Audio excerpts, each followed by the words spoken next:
Europe 1. Le grand direct des médias, Thomas Joubert. Allez, c'est le moment de commenter toute l'actualité média avec nos spécialistes. Le débat télévisé d'hier soir, évidemment, mais pas seulement. J'ai réuni ce matin Caroline Bonacossa, journaliste à stratégie et téléos. Bonjour Caroline. Bonjour. François Ouiz de Prisma Média, Télé Loisirs, Télé 2 Semaines, TV Grande Chaîne. Bonjour. Bonjour Thomas. Quel CV. Et Benoît Daragon, grand spécialiste des médias au Parisien aujourd'hui en France. Bonjour Benoît. Bonjour Thomas, bonjour à tous. On va évidemment commencer par le débat télévisé d'hier soir entre Emmanuel Macron et Marine Le Pen. Alors nous, on fait pas de politique dans cette émission. Je voudrais surtout qu'on s'intéresse à l'aspect télévisuel des choses.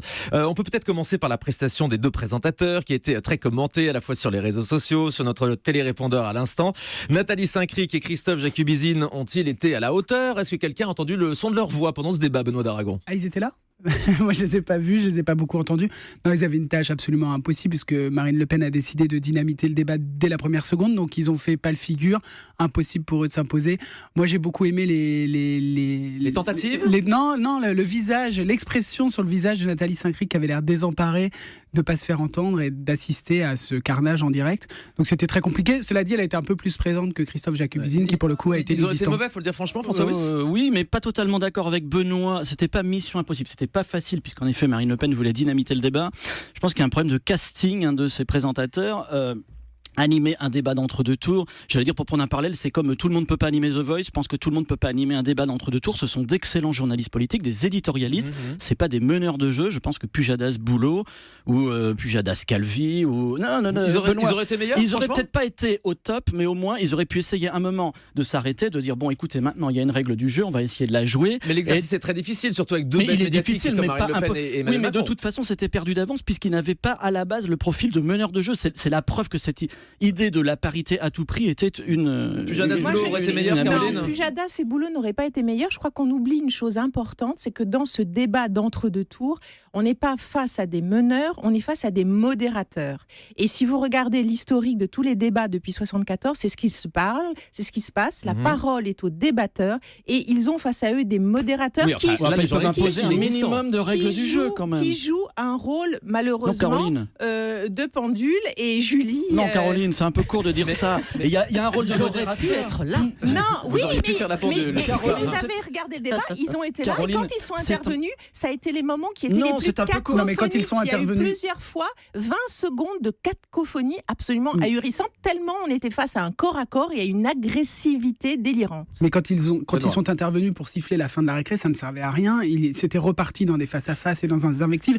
Donc même quand ils ont essayé d'intervenir, ça ne marchait Il n'y pas. avait Les pas seuls de choses- respect. Pardonnez-moi, effectivement, elle avait décidé de dynamiter le débat Marine Le Pen, mais même Emmanuel Macron, qui était peut-être plus dans la réserve, il n'y avait pas de respect, on ne les écoutait pas, ils étaient totalement méprisés. Ils ont été ignorés. Je pense qu'un David Pujadas, un Yves Calvi, un Ils Jean-Jacques auraient pas Bourdin, été il y a plus des respectés. personnages qui imposent l'autorité dans un débat et à minima, au moins, même si c'était invectivé, même si c'était parti dans tous les sens, ils auraient respecté le côté. La règle du jeu, elle n'était pas respectée. Alors sur le choix de ces présentateurs, on a clairement compris que les candidats avaient eu leur mot à dire, puisque le camp de Marine Le peu de le Pen dire. aurait récusé Anne-Claire Coudray. C'est ce qu'a laissé entendre Emmanuel Macron hier soir en direct. C'est normal en 2017 que les politiques choisissent leurs journalistes, Benoît Daragon ? Non, c'est pas normal et c'est pas ce qui était prévu puisque les journalistes Gilles Boulot et David Pujadas avaient été annoncés avant même qu'on connaisse l'affiche du deuxième tour. Donc c'était plutôt sain.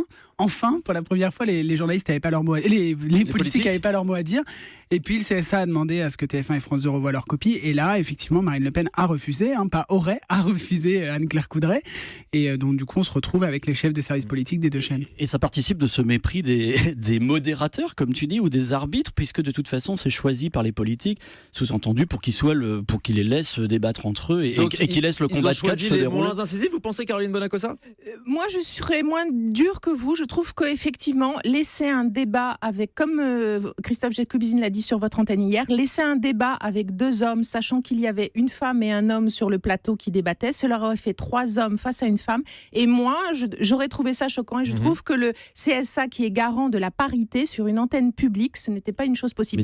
Mais en revanche, j'aimerais revenir plutôt sur un point très positif et démocratique de ce débat. Ça a été la présence des plans de coupe et des plans que Christian Carnet, qui les a obtenus, le réalisateur appelle des plans d'écoute. Et c'est cela nous a permis, pour la première fois depuis les débats en voir 74, la réaction de l'autre candidat. Et donc, on a vu les rictus, les sourires forcés. La panique, parfois. Mais évidemment, les fiches. la bouteille d'eau. Et je trouve que, heureusement que dans ce débat qui était aussi tendu et qui était vraiment un match de boxe terrible, heureusement qu'il y avait ces contre-champs qui nous permettaient en tant que téléspectateurs de palper cette tension. Oui, vous avez trouvé ça plus moderne, Benoît d'Aragon? Ah oui, c'était plus l'ORTF, on avait fait un bond au 21e siècle, enfin, parce que ces plans de coupe, ils avaient disparu depuis 1980, la dernière fois qu'on les en candidats avait les vu, refusaient. c'est ça, la dernière fois qu'on les avait vus, c'était en 1974, et clairement, je sais pas comment aurait été la soirée sans ces plans de coupe, vu le ton, vu les invectives, vu les face-à-face, franchement, ça aurait été irregardable s'il n'y avait pas eu ces plans d'écoute. Et cela dit, ça n'est pas allé de soi, puisque jusqu'à hier matin, il y a eu une négociation entre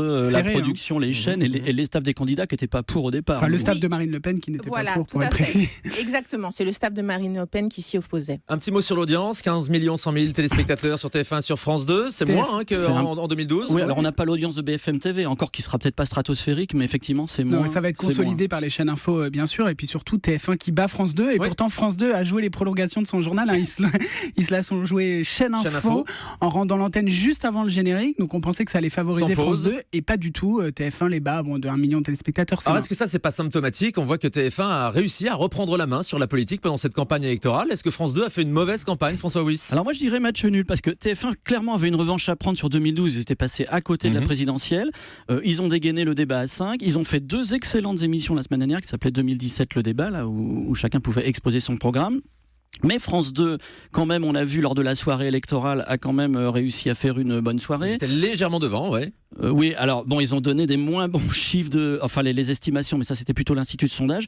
Mais je dirais match nul, c'est quand même dans l'émission politique, on a vu des moments importants quand même dans cette campagne. Oui, ça a marqué la campagne. Et France 2 quand même, pardonnez-moi, mais a quand même réussi à sauver sa présence hier soir, puisque c'était pas gagné au départ. TF1 un temps envisageait de faire son débat peut-être avec BFM TV, sans France 2. Des chaînes privées et peut-être un autre débat avec les chaînes publiques. Match nul. Benoît d'Aragon.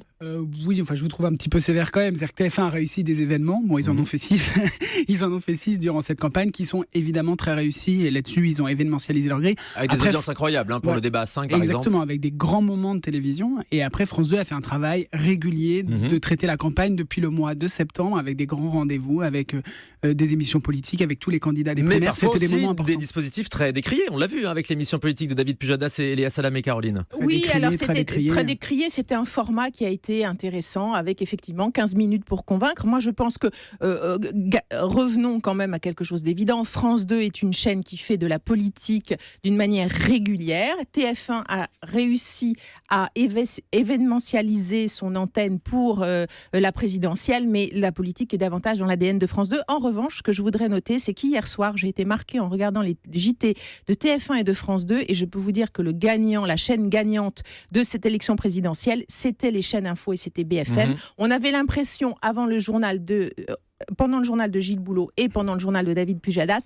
d'être sur une chaîne info et typiquement sur BFM, tellement il y avait effectivement sur les chaînes d'info qui donnent le tempo. Tout à fait, qui donnent le tempo. Il n'y avait que des débats, des envoyés spéciaux qui étaient effectivement sur le plateau, et c'était sidérant de voir ce modèle de chaîne d'info qui s'est maintenant invité sur les 2 grandes chaînes premium en France. Allez, on va passer à un autre sujet, si vous voulez bien, le départ d'Yves Calvi de LCI pour Canal+.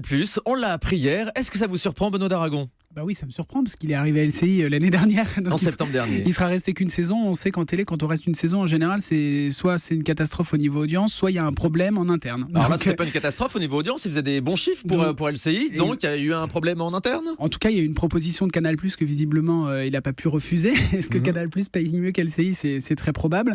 Et donc voilà, ce sera le grand fer de lance de la rentrée de Canal+, qui doit relancer son clair. Donc après, il y a un défi pour Yves Calvi qui est vraiment très intéressant. François Wyss. Moi, je crois que c'est surtout, dans l'immédiat, le grand gagnant, c'est Cyril Hanouna, qui, si j'en crois l'excellent article du Parisien, a joué les entremetteurs. Signé par Benoît d'Aragon. Voilà. Alors, il a prouvé qu'il était vraiment l'homme fort du groupe Canal+, puisque c'est lui qui joue les entremetteurs, c'est lui qui convainc quand même Yves Calvi de ce transfert, avec son producteur Jérôme Bellet. Et par ailleurs, c'est quand même assez astucieux, puisqu'il repositionne l'Access de Canal+, comme un concurrent plutôt du grand, de quotidien et de C'est à vous, et un peu moins de Touche pas à mon poste, c'est-à-dire que ça protège un peu Touche pas à mon poste, qui du coup est un peu le seul talk show un peu. Donc bonne stratégie de la part de Canal.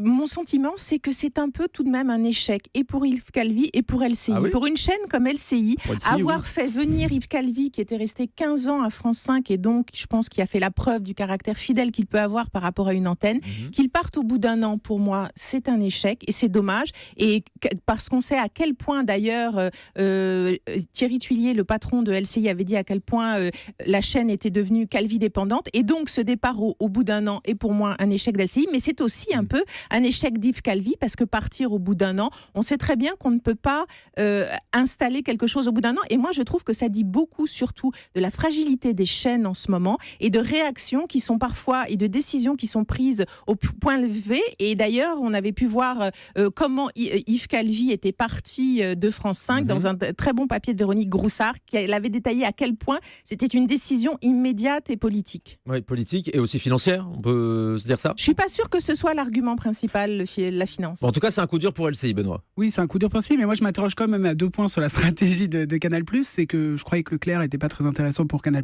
Bon, visiblement, ils le réinvestissent. Et puis surtout, je croyais que les chaînes ne devaient pas se concurrencer entre elles. Et finalement, alors certes, Canal+, en clair, ne va plus concurrencer C8, mais ça va concurrencer CNews parce qu'on va arriver avec un format très actu qui était d'ailleurs sur une chaîne info.